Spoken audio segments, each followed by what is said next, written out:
Joseph, what are your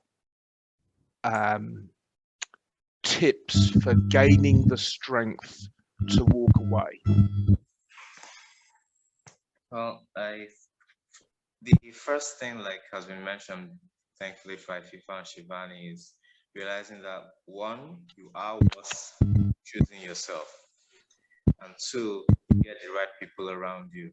And based on those right people, this is the danger in having certain people around you. It's that someone once came to their friends with their problems about things they've experienced, and their friends basically laughed them off.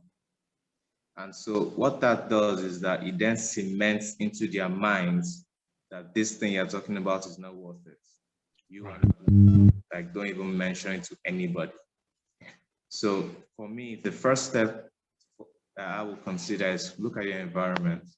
Because if you want to get the strength to talk about something, first you need to be comfortable enough to say something to someone who won't damage your mental health after that point.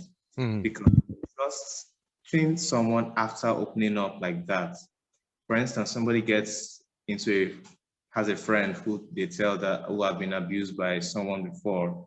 Let's say he's a guy, a man tells his friend that a woman abused me once. 9 out of 10 times, your friend's going to laugh you off. Right. Especially in this society where we live in, they're going to just laugh you off. It's like, is that all? Like, what are you talking about? So you then do to that person and tell that person that your problem is not worth it. So for me, the first thing you would do is look at your environment. Try and ask yourself, the people around me, if I were to open up to them, would they lift me up or would they bring me down? Because finding the strength is good, but when you then find the strength and then you tell someone and it's so painful and it's so real to you and you are in pain and you're hurting, you're waiting for comfort, you're waiting for solace, and the person laughs you off, it damages something that almost becomes hard to fix. Because now your trust is broken twice. Yeah. First by you and now by somebody you trust. So getting you to open up a second time to somebody else will almost be impossible. So with the first step, look at the people you are with, like before mentioned. Make sure you have people around you who you are comfortable enough to say, this is what happened to me. And they are not going to shun you. They will not add problems that you don't need to you. They will lift you up, they will comfort you, they will help you get help. And they will not treat you like a victim, like someone who is damaged. They will treat you as a human being who has been through a difficult experience and is trying to get out of it. This is very interesting because it touches on what FIFA was saying earlier, in that she didn't want people to feel sorry for her. She just wanted to be heard. And that then circles round to having the right people around you so that you're getting that feedback. Okay, Adenike, what would you say are your top tips for strengthening yourself to leave a abusive relationship or something of that nature? Okay, for me, I think the first thing I always suggest is that you'd understand that you are not to be blamed.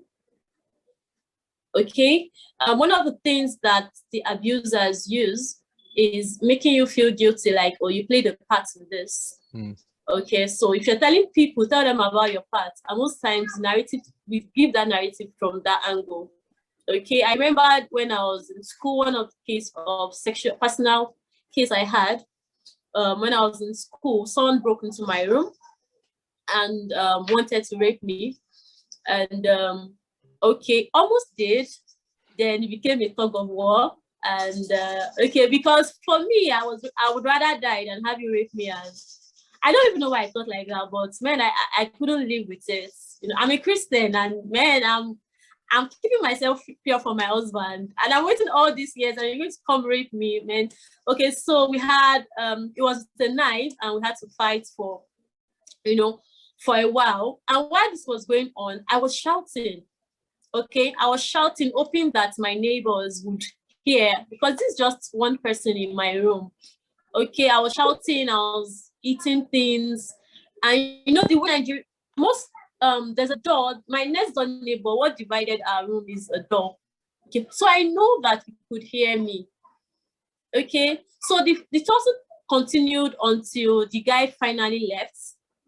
Okay, because the shout was getting too much for him to he knew that he was no longer safe, or he felt he was no longer safe. But guess what? Until the guy left, ran out of the compound, nobody came out. Until I knocked on doors for them to come out, nobody came out. Okay, and by the time they came out, the first thing was, why didn't you lock your door? Okay, I did not ask anyone to come into my room, even if I left my door open. Okay, and no, I had to leave them. You know, I had to leave them. And when they saw I was angry, they asked me to come into their room and sleep and all that. But each time I want to talk about it, each time they want to tell the story to another person, they would say she forgot to lock her door, so someone came in. Okay, and I had to get to the point, before I could tell people around me, I had to get to the point where I told myself, even if I left my door opened, no one had the right to enter my room to do that to me. Okay,